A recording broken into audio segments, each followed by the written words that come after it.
முதல் அதிகாரத்தை 3 பகுதிகளாக பிரிக்கலாம். பகுதி 1 இயேசுவின் வம்ச வரலாறு. மேத்யூ 1 முதல் 17. பகுதி 2 இயேசுவின் பிறப்பின் வரலாறு. மேத்யூ 1:18 முதல் 20. பகுதி 3 இயேசு நாமத்தின் வரலாறு. மத்தேயு 1:21 முதல் 25. பகுதி 1 இயேசுவின் வம்ச வரலாறு. அதான் முதல் பகுதி. முதல் அதிகாரத்துல 1 முதல் 17 வரைக்கும் பெயர்களால நிரம்பி இருக்குது. இத 3 தலைமுறைகளால வகுக்கப்பட்டு பிரிக்கிறாங்க. இந்த 1 to 17 வசனத்தை 3 பிரிவா பிரிக்கலாம். அதுல 1 முதல் தலைமுறை ஆபிரகாம் முதல் தாவீது வரைக்கும் உள்ள தலைமுறை. இந்த ஃபர்ஸ்ட் பார்ட் ஆண்களால நிரம்பி இருக்குது, பெயர்களால நிரம்பி இருக்குது.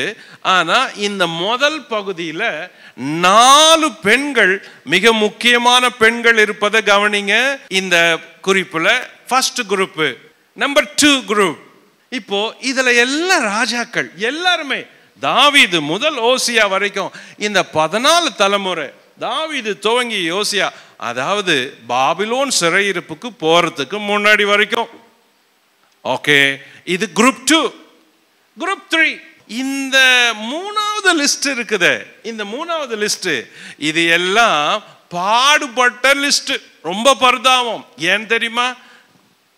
சிறையிருப்புல இருந்தவங்க.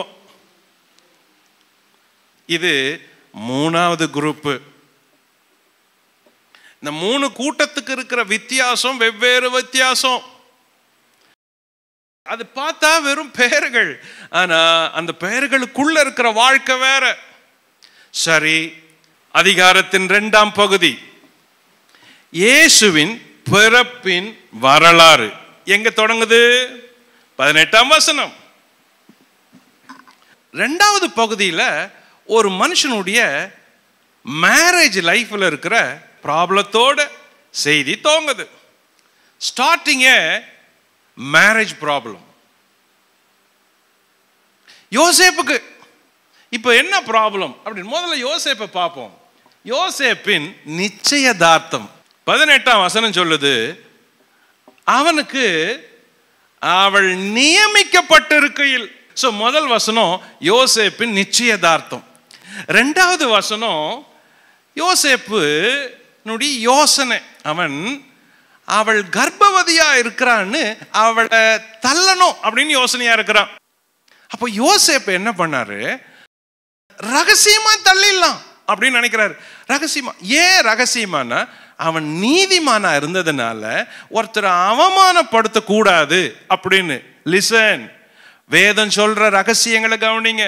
திருமணத்தின் மேன்மையான மகத்துவங்கள், அப்ரோச்சஸ் கவனிங்க. ஒரு திருமணத்துல இருக்கிறவங்கள, அதாவது ஒரு மனுஷிய ஒரு நீதிமானா இருக்கிறவன் பப்ளிக்கா அவமானப்படுத்த முடியாது, அவமானப்படுத்த கூடாது. பிப்ளிக்கலா பேசணும். வேண்டாம் சார், ரகசியமா வேண்டாம் சார், விட்டுருவோம் சார், வேண்டாம், அவங்களுக்கு பாவம். இந்த காட்லி அப்ரோச் ரொம்ப முக்கியம். யோசேப்பு நீதிமானா இருந்ததுனால அவன் நீதிமானுக்குரிய மாடல்ல யோசிக்கிறான்.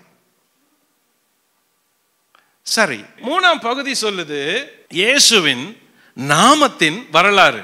நம்பர் 1, இயேசு ஜனங்களின் பாவங்களை நீக்கி ரட்சிப்பார். கவனிங்க, ஜனங்களின் பாவங்களை நீக்கி ரட்சிக்கிறாரு. நம்பர் 2, அவருக்கு இம்மானுவேல் என்று பெயரிடுவார்கள். சரி, என்ன பண்ணுவாரு? இம்மானுவேல் என்றால் தேவன் நம்மோடு கூட இருக்கிறார் என்று அர்த்தம். இப்ப கேர்ஃபுல்லா கவனிங்க, இதுதான் கிளைமாக்ஸ் இந்த அதிகாரத்துல, சாப்டர்ல. நம்பர் 1, இவர் ரட்சகர். அதான் பேரே இயேசு. இயேசு ரட்சகர்.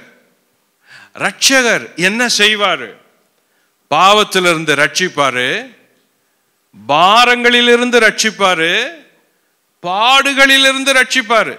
பாடுகளிலிருந்து ரட்சிக்கிறார். என்ன எவிடன்ஸ்? எவிடன்ஸ் இதே சாப்டர்ல இருக்குது. Look at this. முதல் தலைமுறை பட்டியல் என்ன சொல்லுது? இயேசு பாவத்திலிருந்து ரட்சிக்கிறவர் அப்படின்னு சொல்லுது. எது முதல் தலைமுறை பட்டியல்? முதல்ல படிச்சுமே அந்த தலைமுறை பட்டியல்ல 3 வகையில பார்த்துமே. அந்த 3 வகை பட்டியல்ல முதல் வகை பட்டியலை பார்த்துமே. முதல் தலைமுறை ஆபிரகாம் முதல் தாவீது வரைக்கும். இந்த முதல் தலைமுறையில உள்ள இருந்த குரூப் மோஸ்ட்லி பாவத்திலிருந்து ரட்சிக்கப்பட முடியாத இருந்தப்ப தேவன் அவங்கள ரட்சித்தார். எப்படி? கவனிங்க. அதுக்கு தான் முதல்ல சொன்ன இந்த குரூப்பை கவனிங்க. இந்த குரூப்ல இருக்கிற ஆட்களை கவனிங்க. மோஸ்ட்லி இந்த குரூப்ல எல்லாரும் இந்த 3 தலைமுறை லிஸ்ட்ல ஆண்கள் பெயர் சொல்லுது. இந்த ஃபர்ஸ்ட் குரூப்ல இருக்கிற பெண்களை கவனிங்க. மோஸ்ட்லி எல்லாரும் ஆண்களை தான் மென்ஷன் பண்ணி ஆண்கள் தான் முக்கியம்னு சொல்ற இடத்துல இந்த முதல் குரூப்ல இருக்கிற 4 பெண்கள் எப்படிப்பட்ட பெண்களா இருந்து தேவன் அவர்களை ரட்சித்தார் அப்படின்னு சொல்லுது. அதுதான் ரொம்ப முக்கியம். இப்போ இயேசு பாவத்திலிருந்து ரட்சிக்கிறாரா? என்ன எவிடன்ஸ்? இதே மத்தேயுல முதல் பட்டியல்ல வர 14 பேர்ல 4 பெண்கள். இந்த 4 பெண்களுடைய வாழ்க்கை ரொம்ப முக்கியம். நம்பர் 1 தாமார். ஆதியாகமம் 38ஆம் அதிகாரம் தாமாரை மட்டும் சொல்லுது. அவ ஒரு கானானிய பெண். அவளுடைய வாழ்க்கை ரொம்ப உடைஞ்சு போன வாழ்க்கை. ஏற்கனவே ஒரு கணவன் இறந்துட்டான், இன்னொரு கணவன் இறந்துட்டான், மாமனார் ஏமாத்தினா, திருமணம் பண்ணாம காத்திருந்தா, அவள் வாழ்க்கையில மாமனார் பிரவேசித்ததுனால பாவம் செஞ்சவளா இருந்தா. அந்த தாமாரினுடைய வழியில பாரேஸ்வரம். இந்த பாரேசுடைய வம்சத்துல அடுத்த சந்ததி வருது. இவள் ரொம்ப முக்கியமானவள். பாவியான பெண் போல இருந்தாலும் கானானிய பெண். தேவன் அவளை நேசித்தாரு. யூதா சொன்னா என்னை விட அவள் நீதி உள்ளவள் அப்படின்னா தேவன் அதை பார்த்தாரு. கானானிய ஸ்திரியா பார்க்கல, அவள் அவனை விட நீதி உள்ளவளா இருந்ததை பார்த்தாரு. செஞ்சது பாவமா இருக்கலாம், இவள் பாவத்துல நீதி உள்ளவளா இருந்தோம். தேவன் அவளை மன்னிச்சு அவளை இந்த வம்சத்துல முக்கியமானவளா சேர்க்கிறாரு. நம்பர் 2 ராகாப். எரிகோவை சேர்ந்தவோ, திருமணமாகாத பெண். அவளும் வேசி என அழைக்கப்பட்டாள். அவள் எரிகோவில் இருந்தா. வேவுக்காரர்கள் போய் அவர்களுக்கு உதவி செய்யணும்னு நினைச்சா. வேவுக்காரர்களுக்கு உதவி செஞ்சா. இவளும் ஒரு அந்நிய பெண்ணு, இவளும் ஒரு பாவத்துல இருந்தா. இவளும் தேவனை நம்பினா. தேவன் அவ பாவத்தை மன்னிச்சாரு. எரிகோவில் இருந்தவளை கானானுக்குள்ள வந்த பிறகு அவளுக்கு ஒரு வாழ்க்கையை கொடுத்து அவளுக்கு ஒரு திருமணத்தை முடிச்சு இந்த தம்பதிகளுக்கு ஒரு பிள்ளைய பிறக்க வச்சாரு. அந்த பிள்ளையின் பேரு போவாஸ். அவனும் இந்த வம்ச பட்டியல்ல முதல் முக்கியமானவன வரான். Number 3 Ruth. இந்த வம்ச பட்டியல்ல வர முக்கியமான பெண்கள். பெண் வெளி தேசத்து பெண், மோவா விக்கிரகத்தை சேவிக்கிறவங்க. அவள் விதவையானாள். ஆனால் தேவன் அவ பாவத்தை மன்னிச்சா. மோவாபிய ஸ்திரீ. ஆனால் தேவனை ஏற்றுக்கொண்டதுனால போவாச மணந்து ஓபேத் என்பவளை பெற்றெடுத்தா. தேவன் அவள் பாவத்தையும் மன்னிச்சிட்டாரு. விக்கிரக வழிபாட்டுல இருந்த வந்துட்டா, மன்னிச்சிட்டாரு. நம்பர் 4 பர்சேபால். உரியா தாவீதின் ராணுவத்தில் இருந்தான். அவனுடைய மனைவி. இவள் தாவீதோட பாவம் செய்து கர்ப்பவதியாகி ஒரு குமாரனை பெற்றாள். இந்த பிள்ளை இறந்து போச்சு. பிறகு தாவீத மணந்து 2ஆம் பிள்ளை சாலமோனை பெற்றெடுக்கிறா. இப்ப கவனிங்க, உண்மை உள்ள தேவன், அன்புள்ள தேவன் பாவங்களை மன்னிப்பாரா? இயேசு தமது ஜனங்களின் பாவங்களை நீக்கி ரட்சிப்பாரா? ஆம், ரட்சிப்பார். அந்த இயேசுவின் தேவன் இருக்கிறார பிதா. அந்த பிதா ஏற்கனவே இப்படிப்பட்ட பாவ பின்னணியில இருந்தவங்களை எல்லாம் ரட்சித்து தம்முடைய ஜனத்தோடு சேர்த்து கொண்டு ஒரு நீதிமானுடைய சந்ததியை உண்டாக்கி அந்த நீதிமானின் சந்ததியில இந்த ரட்சகர் வராரு. இயேசுவின் பேரு ரட்சகர். அப்போ the first group ரட்சகர் இயேசு அப்படின்றதுக்கு எவிடன்ஸ் வச்சிருக்கு. the first groupல ஆமா தெய்வம் ரட்சிக்கிறாரு ரட்சிக்கிறாரு ரட்சிக்கிறாரு அப்படின்றதுக்கு உதாரணம் வச்சுக்குது. உலகத்திலே முக்கியமானது ஜனங்களை பாவத்திலிருந்து கழுவி ரட்சிக்கிற வேலை தான். அப்போ மரியாள் நல்ல பெண்ணு. ஆனா திருமணத்துக்கு முன்னாடி கர்ப்பமானது யோசேப்புக்கு கஷ்டமா இருக்குது. அதுக்கு பிறகு அது விளக்கம் சொன்ன பிறகு இந்த பெண் மூலமா இயேசு வராரு. அப்போ வம்ச வழி பட்டியல்ல மரியாள் 5வது ஒரு நபரா வராங்க. ஆனா அந்த பரிசுத்தமான இயேசுவை சுமக்கிற ஒரு பெண்ணா வராங்க. இதுக்கு முன்னாடி இருந்த அத்தனை பெண்களும் வாழ்க்கையில உடைஞ்சவங்க, வாழ்க்கையில கஷ்டப்பட்டவங்க, வாழ்க்கையில அழுதவங்க, வாழ்க்கையில கசப்புகளை சந்திச்சவங்க, பாவத்தின் பின்னணியில இருந்தவங்க தேவன் இணைச்சாரு. அப்போ அந்த வழியில இயேசு வராரு. கவனிங்க, ஜீசஸ் யூதர் அப்படின்னு சொல்லுவோம். லிசன் லிசன், இயேசு யூதருங்க, இயேசு யூதருங்க. லிசன், இயேசு யூதர் அப்படின்னு சொல்லலாம். ஆனா வேர்களை தோண்டிட்டு போனா இயேசு 50% புறவினத்தவர், 50% யூதர். எப்படி? அவங்க முன்னோர்களை பாருங்க. கானானிய பெண் ஒரு தாய், மோவாபிய ஸ்திரீ இன்னொரு பெண்ணு, புறவினத்து பெண் எரிகோவை சேர்ந்தவ இன்னொரு பெண்ணு, பர்சேபால் இன்னொரு பெண். சோ எல்லாம் மிக்ஸ்டான ஊர்ல இருந்து வராங்க. தேவன் ஒன்ன மட்டும் பார்த்தாரு. அவங்க பாவ வாழ்க்கையிலிருந்து மனம் திரும்பி தேவனை நம்பும் பொழுது அவங்க பாவத்தை மன்னிச்சுட்டு அவங்கள பிள்ளைங்களை ஆக்கிட்டாரு. அந்த வழியில இயேசு வராரு. இப்போ இயேசு பியூர் யூதர் கிடையாது. ஏன்னா அவர் 50% அவங்க ஜெனரேஷன்ல பியூர் யூதருங்க இல்ல, இந்த ஃபர்ஸ்ட் குரூப்ல இருக்கிறவங்க. இயேசு யூதர், ஆனா பியூர் யூதர் கிடையாது. அதனால தான் இயேசு எல்லாரையும் நேசிக்கிறவரா இருக்கிறாரு. இயேசுடைய டிஎன்ஏ என்ன தெரியுமா? டிஎன்ஏ ஜூவிஷ் டிஎன்ஏ கிடையாது. அந்த டிஎன்ஏல 50% ஜூவிஷ் டிஎன்ஏ, மீதி 50, அந்த 50 இல்ல எல்லா கருப்பர்கள், எல்லா பிரவுன் பீப்புள், நான் ஜூஸ், எல்லா உலகத்துல இருக்கிற எல்லாரையும் நேசிக்கிற டிஎன்ஏ உள்ள இருக்குது. அதனால தான் இயேசு எல்லாரையும் நேசிக்கிறவரா வந்தார். எல்லாரும் நேசிக்கிற அந்த இருதயம் இயேசுக்கு எப்படி வந்துச்சு? ஓ, அவர் டிஎன்ஏ இருக்குதே. 50% ஜூவிஷ், 50% ரட்சிப்பு யூதர்கள் மூலமா வரலாம். ஆனா அந்த ரட்சகர் இருக்கிறாரு, யூதர்களுக்கு மட்டும் ரட்சகர் இல்லை, எல்லாருக்கும் ரட்சகர். ஏன்? அவர் background, history, family background pure Jewish கிடையாது. ஓகே, சோ இயேசு பாவத்தை மன்னிச்சு கழுவி, அந்த வார்த்தை ரொம்ப முக்கியம், ஜனங்களின் பாவங்களை நீக்கி ரட்சிக்கிறவர். ஒரு மனுஷன், ஒவ்வொரு மனுஷனும் இப்படிதான் இருக்கிறான். யார் கழுவுவாங்க, யார் நீக்குவாங்க, யார் மாத்துவாங்க அப்படின்னு ஒவ்வொரு மனுஷனையும் இயேசு, இப்படி இருக்கிற மனுஷனை இயேசு கழுவி சுத்தப்படுத்தி மாத்துறாரு. இதுக்கு தான் இயேசு வேணும். மனுஷன் செய்ய முடியாது, இயேசு மட்டும் தான் செய்ய முடியும். ஏன்? அவர் தான் ஜனங்களின் பாவத்தை நீக்கி ரட்சிக்கிறவர். எப்போ? ஆதியிலிருந்து, ஆரம்பத்திலிருந்து, ஆண் பெண் எல்லாருடைய பாவத்தையும் இயேசு ஜனங்களின் பாவங்கள்ல இருந்து ரட்சிக்கிறவர். எவிடன்ஸ் வந்துச்சு. நம்பர் 2, இயேசு பாரங்களிலிருந்து ரட்சிக்கிறவர். அந்த மேசியாவின் பேர் இயேசு. அந்த மேசியா ரட்சிக்கிறவர் எதிலிருந்து? பாவத்திலிருந்து. எதிலிருந்து? பாரங்களிலிருந்து. Group number 2. குரூப் நம்பர் 2 யாரு? டோட்டலா கிங்ஸ். எங்க இருந்து?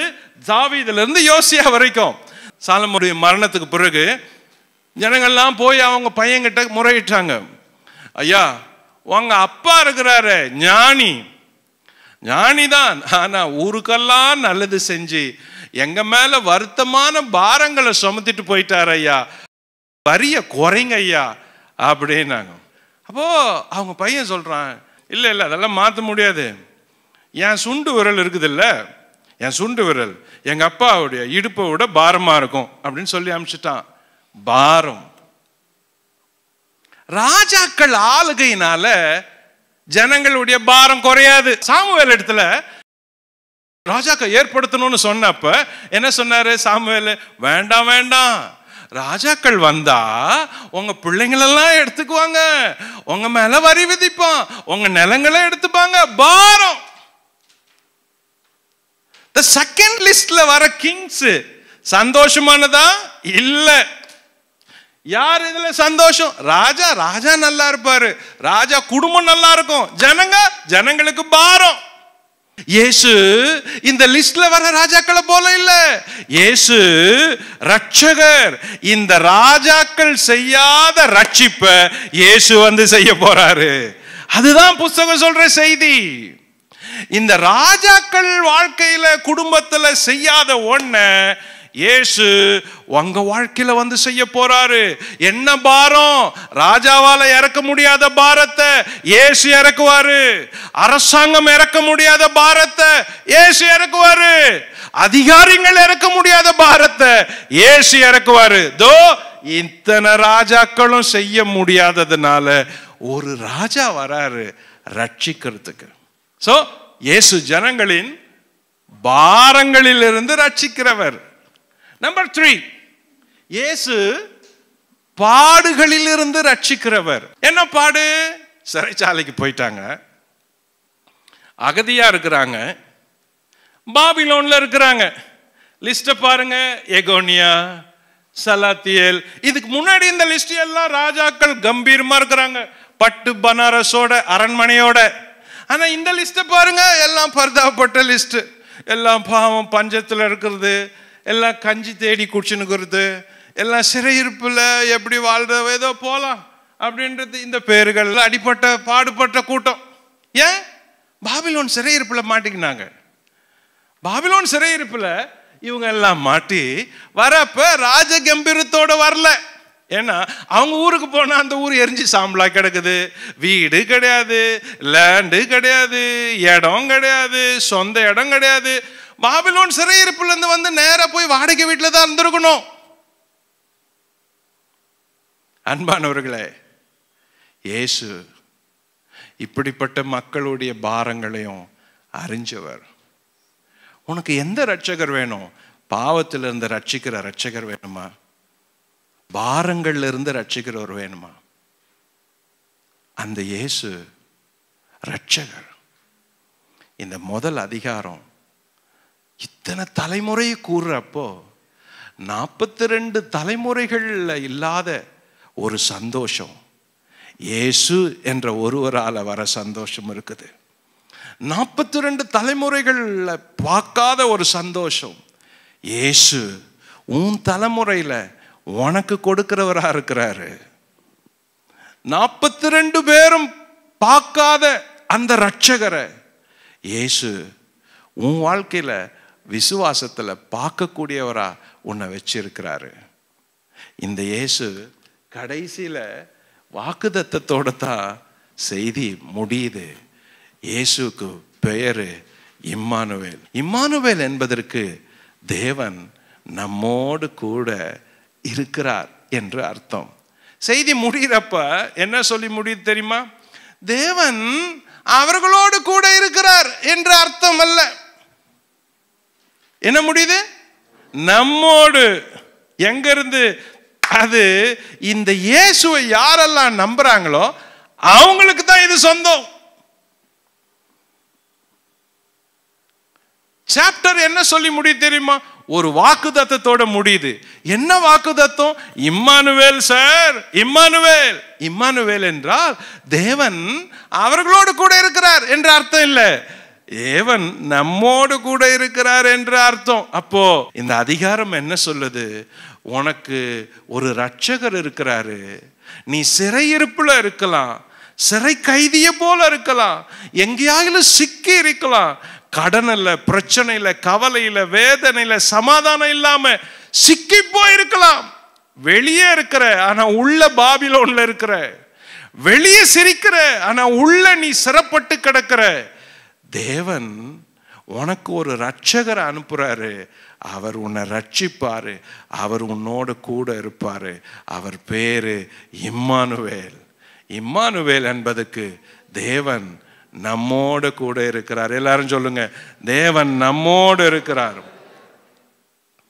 தேவன் என்னோடு இருக்கிறார். சொல்லுவோம், தேவன் என்னோடு இருக்கிறாரு, என்னை ரட்சிப்பாரு. ஒரு நிமிஷம் எழுந்திருப்போம். Hallelujah. Thank you, Holy Spirit. Hallelujah. Hallelujah. Hallelujah. Hallelujah. இயேசுவே உமக்கு ஸ்தோத்திரம், ஸ்தோத்திரம், ஸ்தோத்திரம், ஸ்தோத்திரம், ஸ்தோத்திரம். எல்லாரும் ஸ்தோத்திரம் பண்ணுங்க. எல்லார் வீட்டில கட்டி இருக்கிற எல்லா சிக்கல்கள், எல்லாவித சத்ருவின் கட்டுகள், கண்ணிகள் எல்லாவற்றையும் இயேசு அறுத்து எரியட்டும்பா. ரட்சகரே, இயேசுவே, இம்மானுவேலரே, எங்களை ரட்சிக்க வந்தவரே, என்னுடைய சுற்று சூழலை பார்த்து என்னை ரட்சியும்பா. என் இக்கட்டில ரட்சியும், எனக்கு பலனை தாரும். இயேசுவின் நாமத்துல என் வாழ்க்கையில இருக்கிற கட்டுகள் எல்லாம் அருட்டும்பா, தடைகள் அருட்டும்பா இயேசுவின் நாமத்துல.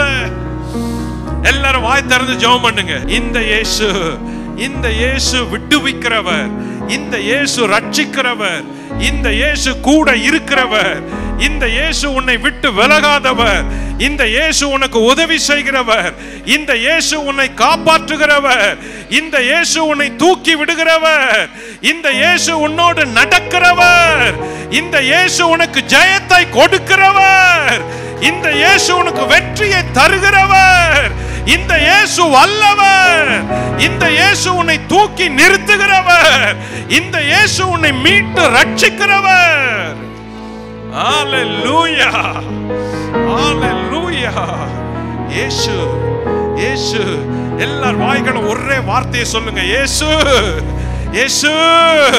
சத்தமா சொல்லுவோம், இயேசு, இயேசுவே, இயேசுவே, இயேசுவே.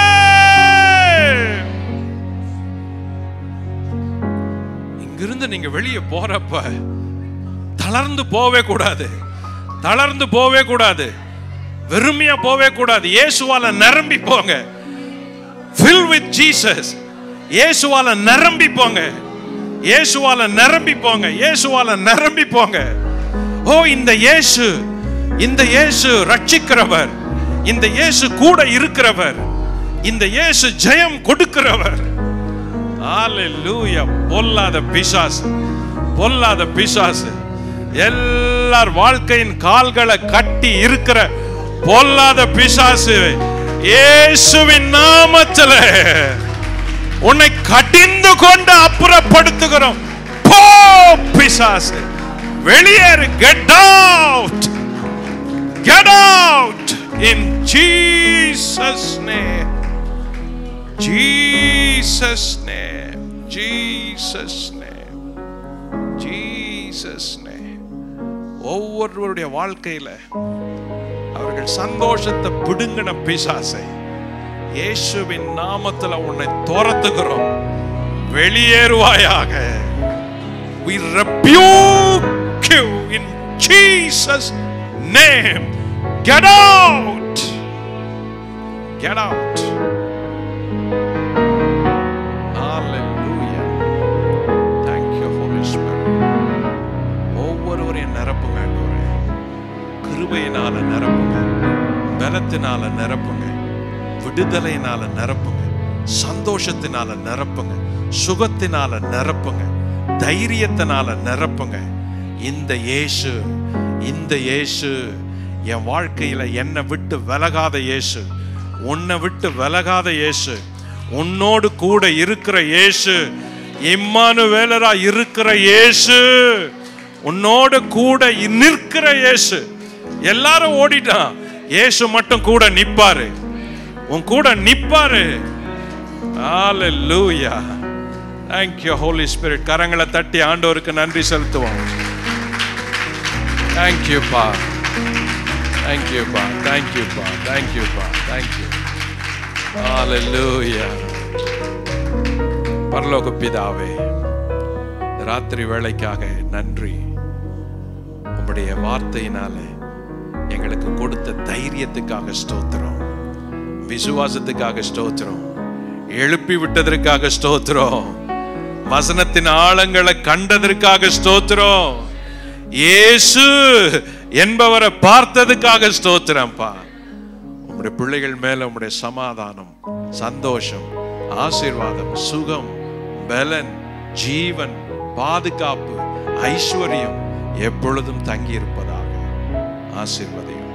இயேசுவின் நாமத்தில் பிதாவே.